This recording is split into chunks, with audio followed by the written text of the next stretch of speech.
Okay, so before I start this story, I want to give some context. I grew up in a town called Luther, Michigan, in the middle of the Manistee Forest. I'm talking small, like a population of 200 people.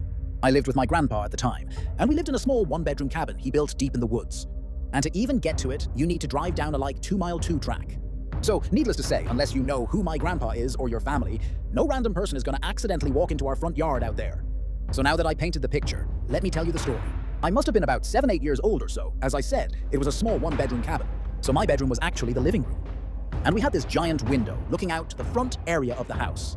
During the day, you could see the driveway, the shed, my grandpa's project cars and trucks and various farm stuff we had. But at night, pitch black. Like someone put a black blanket over the entire house. My bed was positioned right up against this window, so I'd be sleeping right next to this window.